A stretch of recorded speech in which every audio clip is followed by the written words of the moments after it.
In today's video, I'm going to teach you how to install WordPress with Siteground hosting. By the end, you'll have WordPress set up and the essentials configured using Siteground's built-in wizard so you can start building right away. Begin by signing into your Siteground account and opening the main dashboard. From there, head to the website section. This is where all your hosted sites appear. Locate the site you want to work on and open the controls for it. Next, launch WordPress admin from the available actions. SiteGround will take you straight into your WordPress dashboard without extra steps, which keeps things simple and secure. On first launch, you'll see the SiteGround Setup Wizard. This is where you choose recommended functionality tailored to what your site needs. Take a moment to think about your goals.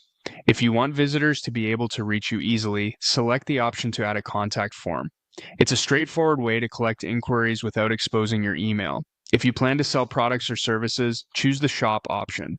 This prepares your site for e-commerce features like product pages and checkout, which you can configure further later.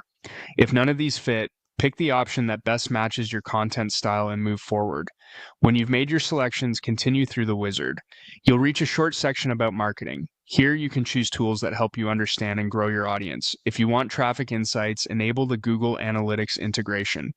The wizard will guide you to connect it, or you can skip now and connect later without losing any setup work. The key is that the integration handles the tracking code for you, so you won't need to edit your site's files. Next, optimize for search engines. Turn on the SEO option offered by the wizard. This typically adds tools for titles, meta descriptions, and site maps, which help search engines understand your content. Keep your choices focused. Activating only what you'll actually use keeps your site lean and fast. When everything looks good, click Complete. SiteGround will install your choices, apply settings, and finalize the setup. You'll land in the WordPress dashboard with your selected features ready to go. If you change your mind about anything, you can always deactivate or adjust plugins from the plugins area, and you can revisit settings inside the tools you enabled. That's it. You've installed WordPress with SiteGround and set up the essentials. From here, start creating pages and posts, adjust your design, and publish confidently knowing the foundation is in place.